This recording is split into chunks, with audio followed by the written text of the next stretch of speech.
Welcome, Alex. I'm so glad to have you here today. Hey Simon, pleasure, absolute pleasure. I'm looking forward to discussing this, a very good neglected topic. Yeah, it should be interesting. Thank you. Let's start with the new indie devs. So if we put ourselves in the shoes of someone brand new to being an indie and wanting to get their game or prototype in front of publishers, where would you start? It's a good question, and I'm guessing it's quite an intimidating thing to sort of get your head around once you're there with your game and you need to get it out there. So, I mean, there's obviously different ways. There's physical and digital ways. I mean, the best starting point I would say is events. It's nothing better than interacting with people face to face and building a rapport. And it's pretty easy to find an event either on your doorstep or hopefully just a train journey away. I mean, the games industry in the B2B sector love an event. There's always a conference somewhere or a meetup group somewhere. So it's always worth just doing a bit of research, just seeing where your peers are going, what events they think are really good for indies. And yeah, so events is a good shout to start off with. It's always worth building your base on LinkedIn. I know a lot of people again feel it might be too corporate, but it's still a business channel at the end of the day. It's obviously a much more business relationship you're going to build on LinkedIn as opposed to Facebook or Twitter. So make sure your profile is up to date. Make sure you've got some really good info when people start stalking you on LinkedIn. Join groups on LinkedIn, and again, you should start getting your ear to the ground, being part of that conversation about where indies are going or what events are good or what channels are good to access. Chat groups are obviously really good as well, so maybe just seek out some Discord channels. I know that Business of Indie Games have got a really good one that's very proactive. It's good to get on a Discord channel that's alive. I've been on a few where it's pretty dormant, so it's a credit to Simon and Nicola that they've got one that's actually alive and people are chatting and engaging and getting something out of it. So search Discord groups, Slack groups, something where there's just a constant good conversation going. And then the last thing, which a lot of people I think forget about, is your existing network. It's always worth reaching out to friends, family, or previous lecturers or bosses who have got a connection to the games industry or may introduce you to someone. And it's always worth going back to that, because that's there waiting for you to access whenever you need. Send a friend a text, or if you see someone that you used to work with is moving back into your area, your neck of the woods, just ping them on LinkedIn and just say, hey, it's great you're back, there's an amazing new bar that's just opened up, let's go for a chat. And just keep your existing network alive as well. It's not always about having to find new leads. There's a lot of people out there who you already know right under your nose. So I think those are the 5 key areas you should target. Yeah, thank you. Yeah, that's a really great summary, actually. Also, I found that it's good to find people that are interested in my genre. So if I'm making a particular type of game, to find Facebook groups or other groups that are interested in that particular genre and join in the discussion there. Yeah, absolutely. Yeah, and I think it also, when you've got your game and you want to start doing more research around streamers and people like that, there's a really good website called Twitch Metrics, which will find streamers or influencers by genre. So that's one website you should probably bookmark for when you're ready as well. Oh, that's a real gem. Thank you. Twitch Metrics, that's great. And Twitch Metrics, have a look at that one. Yeah, great. We'll put the link in the channel here. Cool. So I mean, what if you're shy? What if you're a great developer and you're a great coder, for example? You may even have a great game, but you're not great at putting yourself forward or pitching yourself. What advice can you give to these people? You're a master of being out in the world with people. Yeah, I mean, there's probably two things. You could ask someone to do it for you. You could approach someone like myself or a person out there who's really well connected and is more than happy to, do the hand holding physically at an event for you. I mean, You know, that's not uncommon, especially in the games industry. We all love to help each other, and we're always willing to share. So yeah, if you're really struggling and you do have, you know, actual issues about, you know, walking into a large room that's buzzing full of people all talking and drinking, then yeah, maybe figure out a different way that works for you, or yeah, ask someone, I guess. But if you are about to walk into a conference, and you want to give it a go, there's a lot of things that you can just do straight away that are fairly straightforward for you to help break things down. Set yourself a goal. I'm going to meet 3 new people in this room. So don't think that you're going to have to work the room, get rid of all your business cards and spend 2 hours there. Just go, right, I want to meet 3 new people. There's a really nice thing that a lot of people at conferences are now doing called the Pac-Man deal, where just basically you stand in a circle but you leave a gap. So if you see people standing in a circle but there's one space, go and fill that space, because that's what it's there for. So that's a really nice thing that you can look out for. Obvious signs: if someone's on their phone, they're obviously not approachable. So just, you know, discount these people straight away.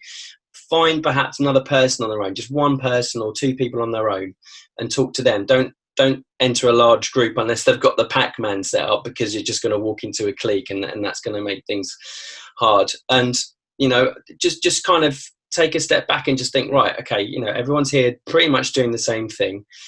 And just use the free information and location. You know, if you're at a conference in Seattle for game developers, pretty much everyone is going to be a game developer, and they may or may not be from Seattle. So use that information. So, oh, are you a game developer?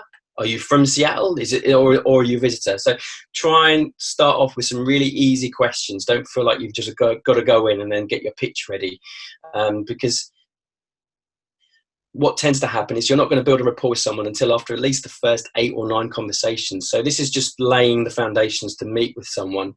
But I know it's intimidating. I know it can be hard. And sometimes you have to, what I call, assume the burden. And by that, I mean, you've got to be the host. You've got to be the person to instigate it. Assume it's your party.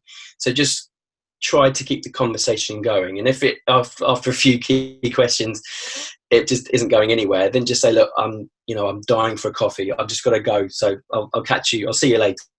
You know, they won't be offended, but you obviously want to make sure that you meet some interesting and hopefully helpful people. So those are my sort of basics for networking in a room. But if it's really hard, then, you know, you've just got to use what's available, and that's just, you know, engaging with people over social media or LinkedIn, or just trying to put something compelling in an email that hopefully people are going to respond. I mean, if it's unsolicited, if it's cold calling, it's obviously you're at a bit of a disadvantage, and that's where someone introducing you would probably come in handy. Yeah, thank you. That's a really great summary, and some good tactics as well to use, you know, in those types of situations. Also, for me, I've found that the games business, people stick around in the games business because it's so much fun. So when you meet people at these events, you think, oh, I'm just meeting this person for the first time. And then you end up knowing them for 10 or 20 years, you know. You do. Yeah. Yeah. You end up in like different positions at different companies and stuff. It's quite amazing. It is. There's very few people that sort of leave the games industry and don't come back. I mean, yeah, I'm still bumping into the same people that I first met in 2010. So yeah, it's very true. And I think that's what makes it slightly more easier to handle, the fact that you do end up seeing quite a lot of familiar faces. Yeah. And it can be really worthwhile, because, like, for an example, the game that we're doing at the moment, the agent that is negotiating our commercial deal is actually someone I met 20 years ago. And although we weren't able to do anything then, now's the right time, you know? Yeah, and that's exactly it. It's plugging into your existing network and your contacts and just checking in, just making sure that there's, you know, even if it's just in passing or some sort of dialogue going, that you're hopefully going to help each other out at some point, because, you know, it's going to be quicker and easier if it's someone you already know.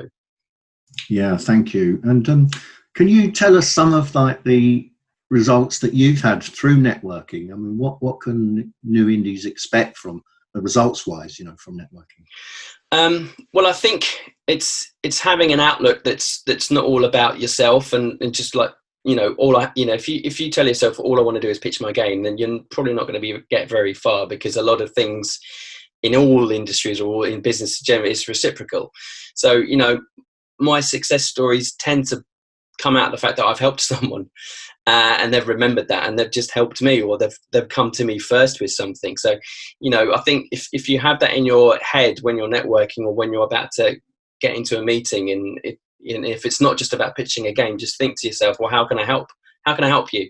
Because they might be struggling with something, or they might need help with something, and that's how you tend to build your network, because you've helped each other out with something. It's not about a business transaction, that comes later, and that's going to be with them and their colleagues, and a different kind of discussion. So yeah, the sort of success I get is when I've just basically done someone a favour. And I've not done, I've not gone all mafia on them, and it's not like, you now owe me. it's just the fact that they've appreciated it and they've remembered it. And I think there's a lot to be said for just the likability factor as well. If you're coming across as quite a nice and approachable person, then people tend to think of you again, or if they see you at an event, they go, oh, I need to ask Alex that thing, because he probably knows the right person for that. So I think if you can build yourself a network of people who have all got slightly different talents, and all have something different to offer, you can all help each other out, and then that circle just tends to have rings around it about they can help each other out, and then they can help those other people out. So you tend to build this nice sort of guild style where in the end you won't have to network the room, because everyone knows everyone, and you're kind of helping each other out. Yeah, that's great. I mean, even the business of making and selling games is helping someone out. A game developer needs a publisher. The publisher needs to have games out on the shelf, to a particular time scale. So if you can help with that problem and you can do that well, then it really does serve everyone. Yeah, I agree. Yeah, so I think that's what works the best. Absolutely, thank you. It's really clear. And so outside of networking, how do you recommend communicating with potential publishers, investors, and in the game dev community as a whole? Well, I think there's obviously a lot of more curated events out there, where the actual structure is based on you as a developer pitching your game to an investor or publisher, and there's plenty of those out there that you can access. I mean, the Big Indie Pitch is one of them, especially good for mobile games, and Games Investment Summit is another one, which is slightly more generic and takes place during EGX. So if you're looking for something more specific where all you want to do is pitch your game, those kind of physical events do exist. Obviously, Business of Indie Games is a really good way to start as well. Outside of that, again, it's just trying to build your network through something like LinkedIn, for instance, where if you want to send a connection request to certain publishers who would be perfect for your game, that's probably something you can make a start with. But it's just getting the wording right in that invite request, and not being too over the top sales pitchy once that connection accepts your LinkedIn request. I think it's quite hard in this day and age to find the right person in the right channel, and it does bizarrely go back to the previous questions where it might be worth asking someone to help make that referral or help make that introduction, because at the end of the day, it's not what sometimes it is who so I can appreciate how hard it must be for indies if they are based somewhere where it's not London, for instance, and they are slightly out, off the beaten track, but they don't really know where to go and who to interact with. I think you're just going to have to find your nearest regional meetup group and just start from there, and just hopefully that gets you to the right kind of people that you want to meet. Yeah, absolutely. I've often found trips to America very helpful as well, because it's the heartbeat of the mainstream games industry. And although I might not do any actual business at E3 or at some of the other conferences, but once again, I widen my network and I meet some of the bigger players there.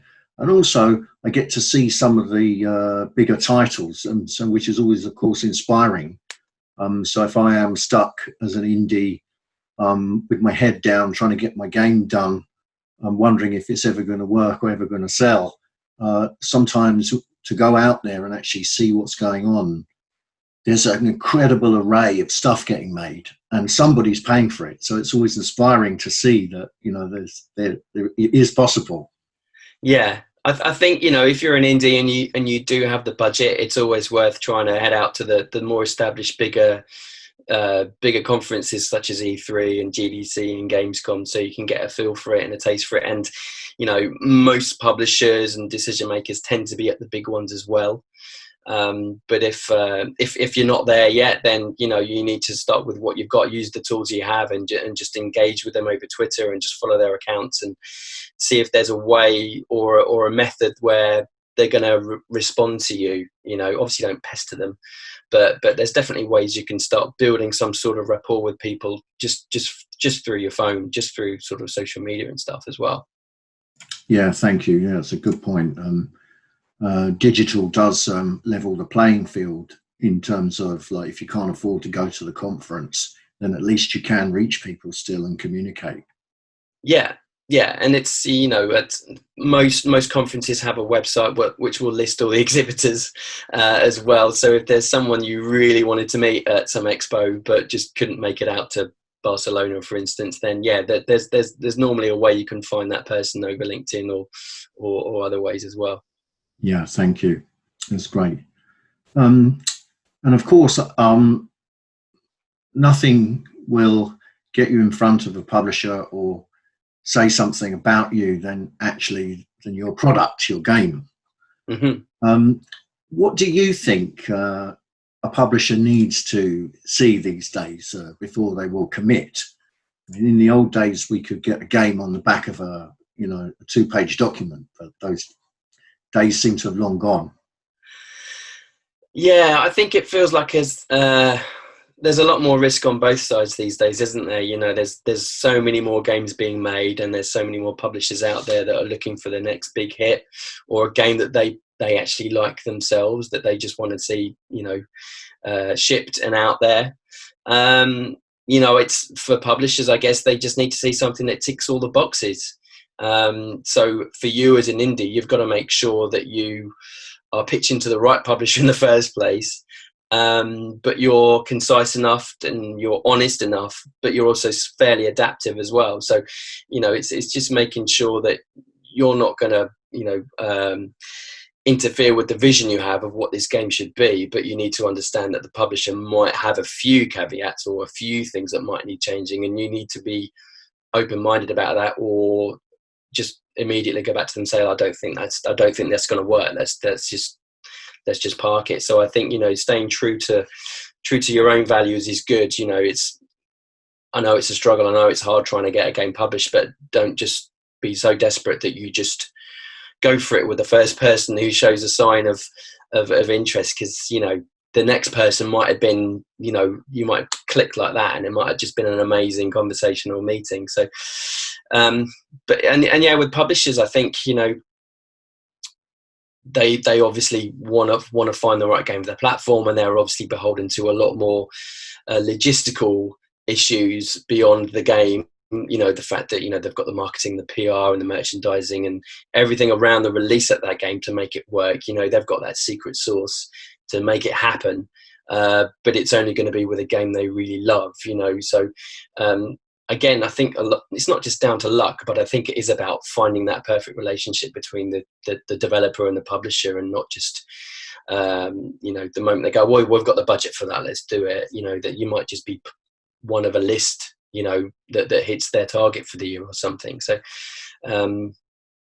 it's hard to know what publishers really are looking for outside of just the next biggest sort of release, because there's so many different types of publishers out there now who, you know, there's others, there's those that focus on a more narrative type of game, or a game that has a message to it, you know, depression, for instance. So I think, you know, it's just finding the right one for you that fits. And I'm sure most indies have got a wish list of who they want to pitch to first, who their perfect ideal publisher would be. But once that list has been exhausted, then it's trying to find one that's either right for the genre or right for the platform, but also within budgets as well. Yeah, well said. Thank you. And I mean, do you feel like you need at least a prototype these days to get somebody interested? I think so. Yeah, from being part of the big indie pitch events where you've only got 3 minutes to pitch your game, because it's kind of like a speed dating style setup. The most important thing is just to get that game into their hands. Just literally get them in front of them and get them to start playing it. And while they're playing it, that's when you can start describing it. If I was to be pitching a game with you and I'm telling you all about me, you've not even seen my game yet. You might just think, well, this is all a really great story, Alex, but I just want to see your game. That's what they want to see at the end of the day. So I think that's the main thing. Just get that game in front of them, get them to start playing it straight away and see what the initial reaction is. And then you can start talking to them as they play it. They'll come back with questions afterwards. They'll have loads of questions. So just be concise and just, get that game in front of them, get them to play it, show it to them. Yeah, thank you. Great. And so while you're making your game, as a new indie, you've still got to survive, still got to pay the bills, still got to pay the team. And to sort of do this, there are a number of different strategies that you can apply. What are some simple studio strategies that newbies or new developers can come up with, can work with? Yeah, well, I think, it's important to join certain groups just to build those resources. Again, if it's a Slack group or a Discord group or even a LinkedIn group, just get in with some like-minded people who are at the same stage as you are and share what's worked, what hasn't worked, and, figure out, if there's ways you can save yourself some, proper hassle. You're going to make mistakes. It's going to happen. So you might as well just get real with yourself and be prepared for that. And there's other ways, join trade associations, join industry bodies that will hopefully help members and, advise them and introduce you to people who are also members from the legal side of the business or from licensing or accounts. There's some really good resources out there and a couple of really good trade associations that will help you if you ask them. Just make sure you're a proactive member and ask for that help. And again, events goes back to events, just attend events and engage with people. So that those would be the best things I would say, once you're sort of up and running, but you just want to keep things going smoothly. You can ask for help. I would say that's a really key part. Part of a 3-point plan for startups. Ask for help. Make sure you're in with a good team. Find a really good partner. Don't think you've got to do it alone. Get a partner in crime. And make sure that they share the same values as you, but maybe they're slightly different. You might be the introvert and they might be the extrovert presentation guy, or, good cop, bad cop. Just find a dynamic that fits. But be creative, give yourself some time, when you're not traveling, when you're not doing pitch decks, or when you're not, having to network a room, just give yourself some time in the week to just be creative and just, remember what you're doing, what you're there for. You're there to make a game, and whatever your specialism is, just, give yourself that time. Friday afternoon or Thursday morning or Tuesday lunch, it's my time to be creative and not forget that, this is what I'm actually supposed to be doing. This is the real thing, and think outside of the box as well. Be disruptive. I'm from being in a punk band 20 odd years ago. I sort of have an outlook which is kind of, so what? If all these guys do it this way, that's fine, but I'm going to try it this way because I don't care. I'm going to give it a go. So what? So, always think outside the box and just be disruptive about things, I would say. Yeah, that's great. Thank you. I mean, in terms of asking for help, one of the things that we did to survive is that while we were selling our original title, we did some work for hire, smaller pieces, smaller games for publishers, which helped build our technology, helped build our cash position, while we went around and did the business development work, which can take time. we'd spent up to a year trying to get a game signed.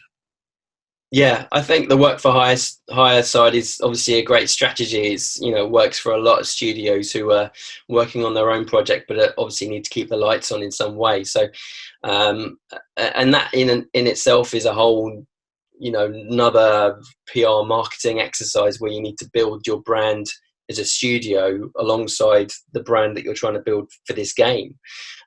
So it can be quite hard to juggle those. And there's obviously quite a few work for hire studios out there. So you need to sort of find that niche and figure out what your USP is. What sets you apart from the others. And if you're not sure, just sit down and do a SWOT analysis.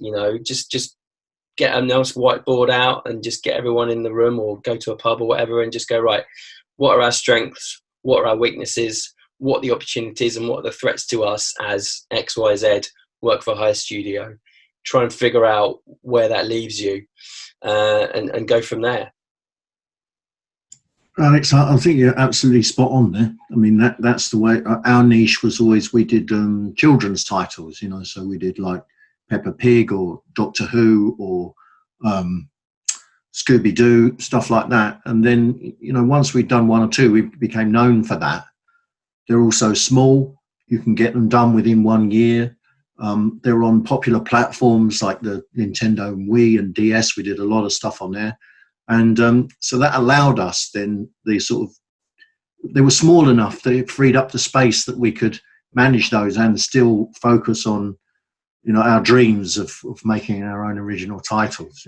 Yeah. I mean, that's what you've nailed it. It's you found that niche, and just after one or two projects under your belt, it was enough to snowball to get more people to go, oh, well, if you want to have this kind of game made, you want to go to these guys, and it's you just sort of built your own reputation there, which is amazing. So it's just all down to sort of being fairly tenacious and just finding something that will play to your strengths and that you can deliver, because the last thing you want to do is say yes to something that you're going to struggle with, and you lose that business, or you do that business but it's not well received, and then you're kind of tarnished a little bit. So you need to, again, it's having the strength to turn business away as well. Sometimes I would say you've got to be brave enough to go, you know what, I don't think this is a good fit for us. I don't think we're going to be able to deliver what you want, because they'll respect that. And again, you might be on bread and water for a bit longer, but at least you've not shot yourself in the foot. Yeah, you're spot on. I mean, because you can sort of trample on your own dreams as well. Because if you're so busy trying to satisfy a customer that you can't, you're spread too thinly, and then you can't put the effort into your own project as well. So you don't get a great project for your customer, and you don't get a great project for your original title either, because you spread yourself too thin and taken on too much. Exactly. Yeah. In that situation, you really just got to try and keep it simple. Absolutely. Yeah, absolutely agreed. Well, I think that's a really good sort of foundation for indies starting out who want to get to know people in the mainstream of the business. And you said tenacity, and absolutely, I think that's the number one quality, or as I think of it, as perseverance. Yeah. Because it is a friendly industry, and if you stick in long enough and you make some good stuff, you will get it out there. Yeah, I agree. Yeah, there's very few people I've met where we haven't sort of hit it off in some way, or it's been a fairly awkward conversation, or it's just ended in something quite blunt or rude. That I've never really had a conversation or a relationship with anyone like that where it's been quite sour. So I think most people, I think because we're all quite creative types, and the industry itself is fairly young, so I think we've got quite a progressive outlook, and we've got that kind of outlook where it's nowhere near that the corporate side of things. It's all shady, and it's all about suits making the decisions. Everything's just on a sort of a friendly kind of vibe from the get-go, I'd say. Yeah, great, thanks. Before we get into the the sort of more established studios. Mm-hmm. What are you up to at the moment? What can people, if they want to get in touch with you, what are you looking for? Well, yeah, I mean, obviously I've been doing freelance business development for about 4 years now, and I actually managed to start my own limited company in November last year called Analog Limited.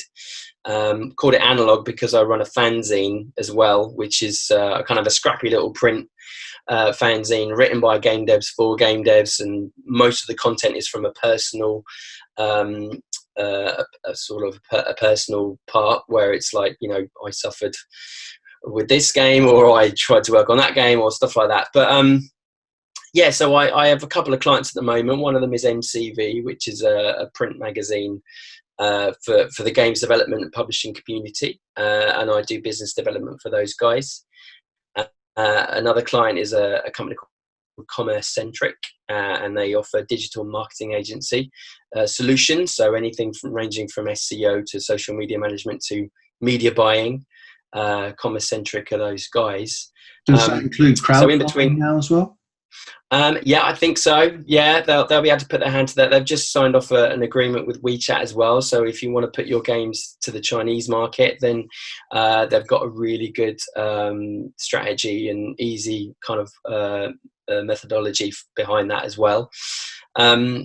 But yeah, I mean, I have a bit of an ebb and flow with certain clients because they'll ask me to work on their event and just sort of pitch for sponsorship. So once that event's finished, it's on to the next project, or I'm sort of available for more work. But mostly my biz dev is on the sales side. So I'm helping companies, you know, get their revenue up by getting new business, or as I say, you know, an event needs to make a bit of money or pay for itself with sponsorship. So that's something I'll be helping out with as well. But yeah, obviously, you know, the nice personal creative side is the fanzine and Game Dev Heroes. So I'm a busy man at the moment, actually, but it's going well.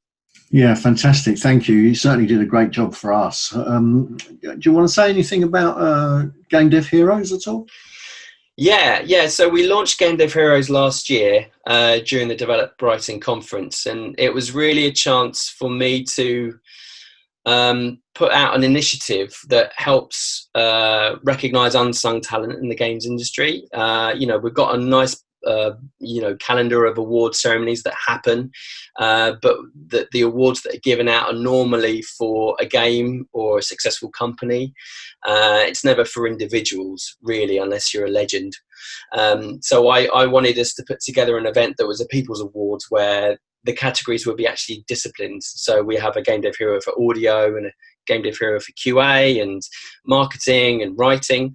So we just went small last year in a little pub in Brighton, and like over 100 people showed up, and it was a really great event, and I think it resonated a lot with people in games development, where if you work in QA or if you work in programming, you know, but you're really good and you're actually a really nice person as well, you know, it'd be nice if you got that kind of recognition. So that's what Game Dev Heroes is all about, just like raising awareness for unsung talent in the games industry. And we did it again this year in a venue that was twice the size, and I'll show you some links to the video we made, and yeah, it was just a really successful event, and we're hoping just to sort of not grow it too much that it becomes this huge thing, but we just want to make it, you know, something that people really value, and you know, it's a really good way of recognizing your peers and skilled people that you work with who wouldn't normally get that kind of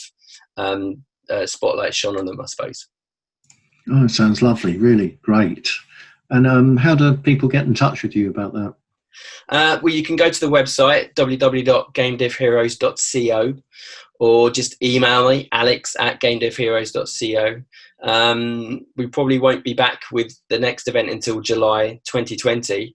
But we are looking at ways to sort of keep the momentum going with perhaps an event between now and then, or just a few bits and pieces. So if you are interested and want to know more about it, yeah, just drop me a line and I'll tell you what we're up to.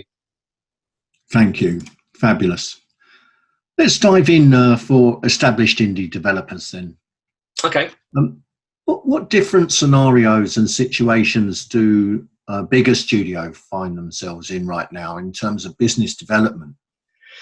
Yeah, well, see, business development can be quite a woolly thing. As I mentioned, my business development focuses more on the sales side of things, but there'll be business development people out there who don't sell a thing. Their role is more on the strategic partnerships front, or they're actually doing developer outreach, because they've got a publishing arm, So sometimes it can mean different things.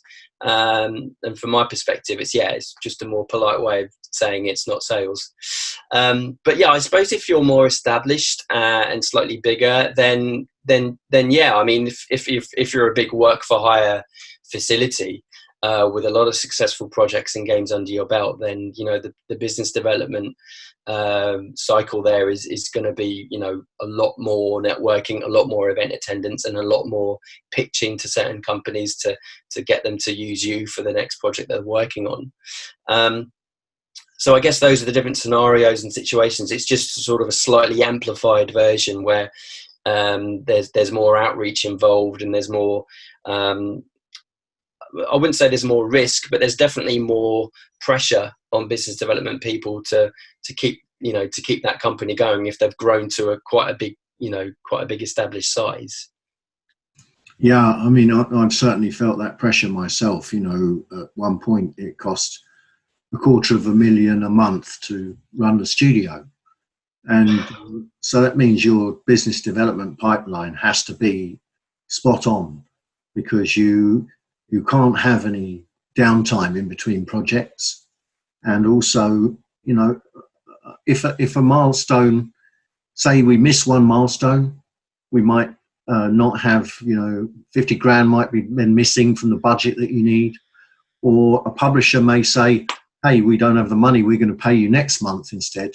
Once again, you're in the same situation. So it's vital to have a good sales pipeline and business development pipeline, nurturing those relationships. Once you get out of the sort of family size studio. Yeah. I mean, there's a lot more at stake, and it's something that you can just, compared to a lot of other things, just working on MCV, all the advertising in the magazine and on the website pays salaries for the editorial team and the production team. So, if there's a month where no one really wants to advertise, or there's just not enough money coming in, then it becomes a problem. If the money coming in is not doesn't compensate the money going out, then yeah, that's when people start to panic. And it's good now, I suppose, in this day and age that we have, CRM tools, that if you're not the most efficient person with your diary and your, little black book inside your brain, you've got something like Salesforce or Pipedrive to, remind you that you've got to check in with Josh, or you've got to give Lisa a call, or you've got to meet this person at this event, So I think, it's key that you have a sort of well-oiled sales pipeline, that you don't end up finding yourself in a fallow month and the MD's calling you in saying, it's not been great, has it? What the hell's what are you up to? What's going on? What prospects are you talking to? Where are we going to get our next sort of project sign off from? So it's I mean, I always think business development's a bit like spinning plates. You've always got to just make sure that no plate ever falls. But yeah, as I say, it's good that there's a lot of tools out there that can help you, manage it and forecast it and be on top of things. What tools do you recommend to make sure that you're really organised in that way? I think it sort of depends on the kind of person you are. Obviously, you can do a lot with just a Google sheet if you want, as long as you've got, really well labelled columns and it's easily updated and it's something fairly transparent you can share with everyone else. But if you want something more sophisticated, Salesforce are still pretty much the leader in terms of CRM tools. It's not cheap, but they've got a lot of great plugins and a lot of great ways that can help you just, not lose track of where you are and what you're up to. And when you log in on Monday morning, there'll be a nice to-do list waiting for you with notes. And it's obviously good for colleagues, or should you ever leave the company, you've got some handover notes right there. So yeah, Salesforce is good. I've used Pipedrive mainly because it's a really good affordable CRM tool. And also you can download the app for it as well, and it will sync with your contacts. So I think the problem with certain CRM tools is there's a lot of data entry and a lot of admin that gets done, and you get very bored and very annoyed quickly, where you just want to be out there selling or biz deving, but in actual fact you're just typing in lots of fields. So it's good to find one that's going to be fairly quick in importing and exporting your database in a way that's clear and concise, and you can just get on with the job. Yeah, thank you. Before we go sort of more into the detail of that, the organisation, before you start, what's the best way of evaluating the competitive landscape and using it to strengthen your unique selling points as a studio? Yeah, well, I think you could obviously go back to using a SWOT analysis, just to see, what's out there, who's the closest kind of competitor to your company in terms of size and scope. It's always worth checking in with certain people who are fairly well connected and maybe hear of certain projects before other people do. So I think you need to be fairly shrewd, and just sort of it's a tricky one, really. I mean, it's hard to sort of evaluate the landscape sometimes if you're not attending enough events or reading enough sort of blog posts and news articles that shed some light on where things might be going. I mean, the only good thing with us is that we tend to go through these cycles when a whole bunch of next generation platforms come out, or there's a like the mental sort of gold rush we had with smartphones and mobile games. So I think it's making sure that you're prepared for the next wave as well, and making sure you're speaking to the right people in those fields. Because I think what tended to happen 2 or 3 years ago with immersive technology, with XR and VR, everyone wanted to get on that bandwagon. Everyone wanted to make a VR game because they might have missed out when mobile broke out, and they don't want to miss out again. But obviously you've got to bet on the right horse, because immersive tech isn't really there yet. It's not in everyone's hands like a mobile phone was. So I think it's just being tenacious and shrewd enough to sort of jump in behind the right kind of projects and keep an ear to the ground and make sure that you don't miss a trick. I mean, that's basically what business development's all about. It's just keeping in touch with people and checking in. Yes, I mean, certainly when it comes to the publishers, they will tell you straight, what they want and what they're looking for at the moment. But sometimes it is more difficult to pick the wider trends, Yeah, and again, that's just sort of reading the room, isn't it? And just sort of being at conferences or sitting in on talks where you've got some fairly clever, experienced people talking about what might be down the road. Yeah, and just making sure that you're ready to have that conversation when you need it. Yes, because it's like by the time you find out that Battle Royale is the flavour of the month, it's too late, Yeah, this is it. Yeah, you've kind of got to be a little bit of a step ahead of the game, and it kind of goes back to that disruptive thinking where if you're going to just do something crazy and outside of the box, it might be what everyone's waiting for. It might be the next big thing. So, it's sometimes you might want to think about being that person in charge of the next wave rather than just jumping on board with it. Yes. Well, thank you very much. It is talking to people once again is the secret, and listening to people who are in the know, and listening to some of the best designers and the best game makers, I think. Yeah, and it's obviously lead generation is good and useful and stuff, but it tends to be a one-sided thing where you're just building up a nice list of companies you would love to work with. But I can just be scrolling through LinkedIn one day and see a few people that I've been connected to for a long time post something quite intriguing, and I'll follow up on that. That's all it takes. You just, I don't want to say the luck word, but sometimes it is just being in the right place at the right time. You could just be queuing up for a coffee at GDC and you'll end up chatting to the guy behind you, and they just so happen to be someone really, really useful or influential, and you just hit it off, and that's justified your whole trip. So sometimes these things can come out of nowhere. It's just making sure that you're kind of prepared for it, I suppose. Yeah, that's right. Yeah, make friends with everyone as well, because you don't know, like the person, they may have an ordinary job now and then they end up head of a publisher in 3 years' time, Yeah, absolutely. Yeah, I mean, that's definitely what I've found, since being in the industry in 2010, there were people who I would talking to at just sort of mid manager level who are now CEOs or founders, and and it's the old adage as well, people you meet on the way up, you're probably going to meet on the way down, which is a more important thing to make sure that you stay friendly. Absolutely. And so we've got the lead generation part and the CRM tools. How do you put it all together in a system? Are there categories and then a process for following up?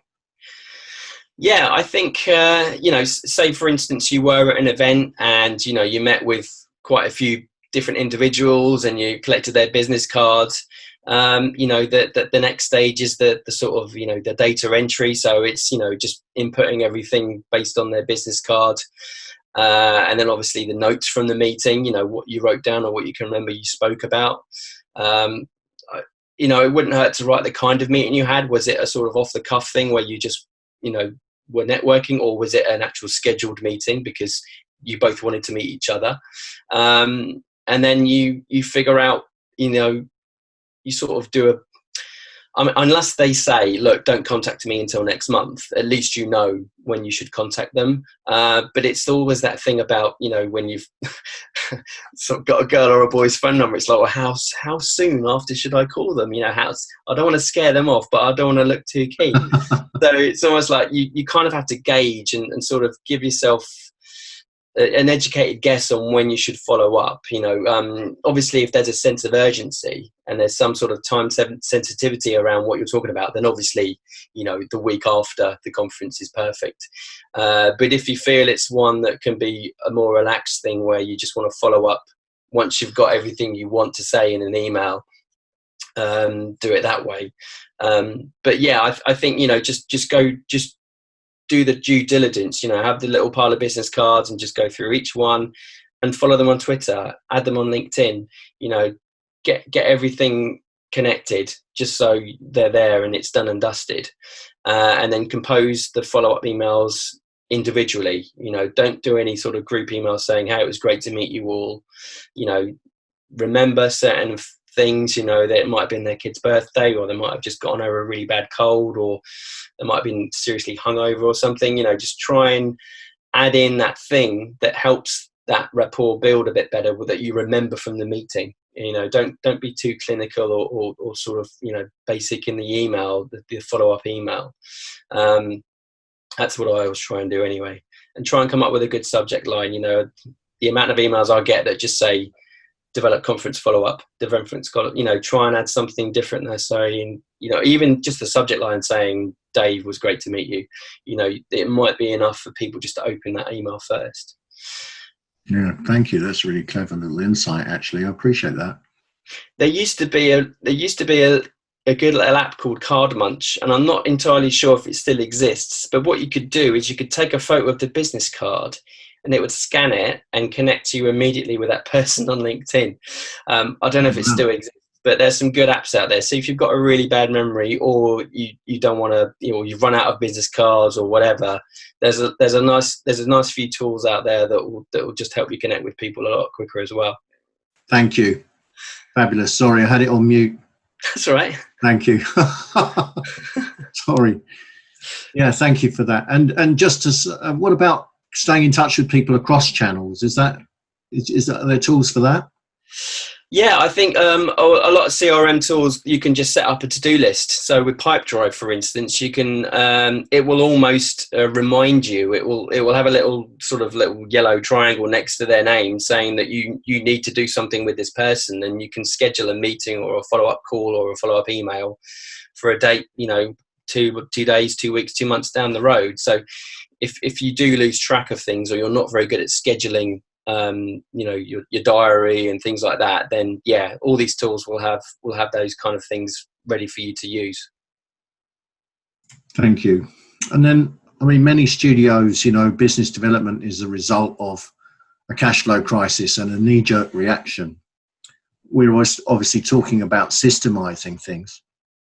So would you use like an events calendar for the business? So it would take into account all of the different conferences, different places to show your game off, plus a digital campaign.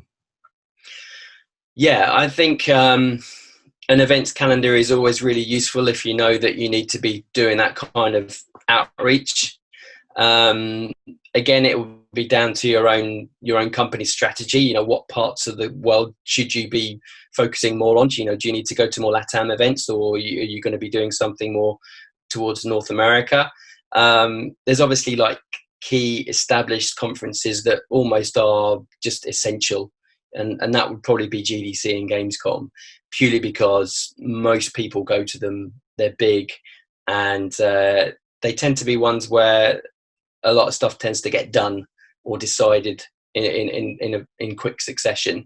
And then sort of the next tier, if you will, are like the really good, successful regional events that, such as Nordic Game or Develop Brighton.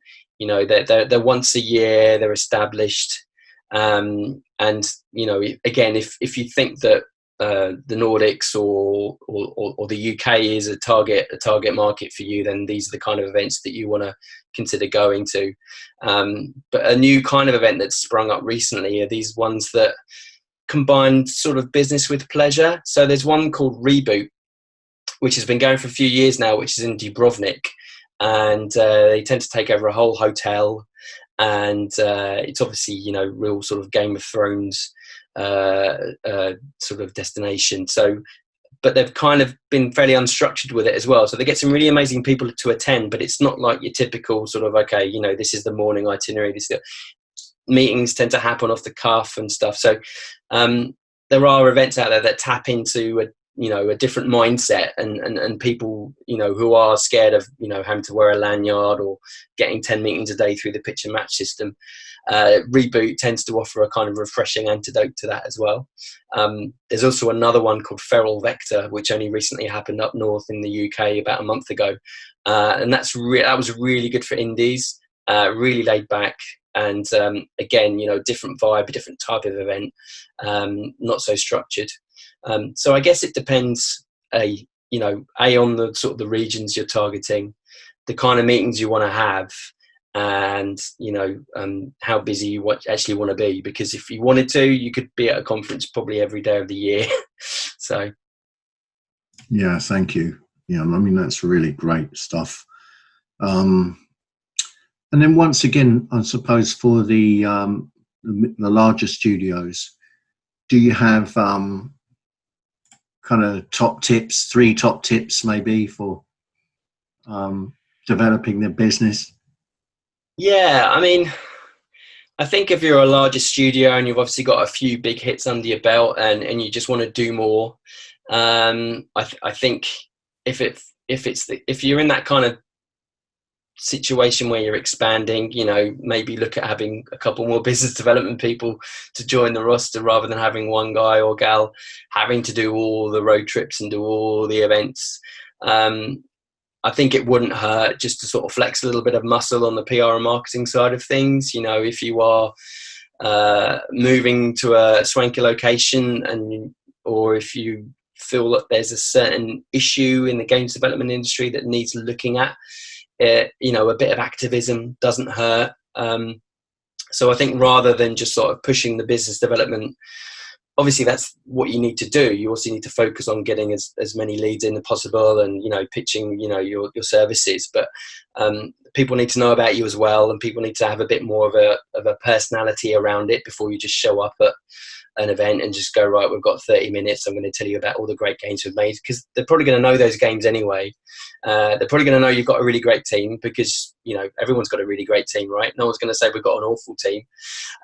So you need to have something else in your back pocket. You need to have something that's going to appeal to them in a way where they think, well, actually, yeah, that's a really cool thing you guys are doing.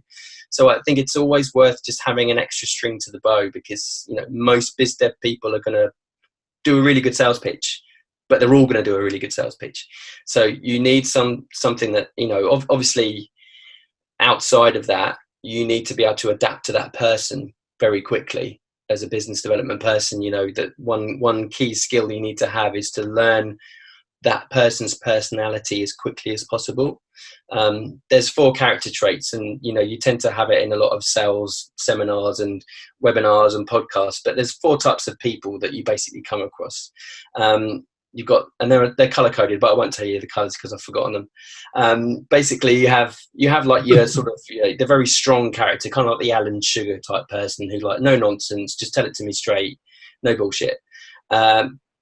Then you've got the sort of the numbers guy, the analytics person. So they're going to want to know numbers and figures and stats and forecasts.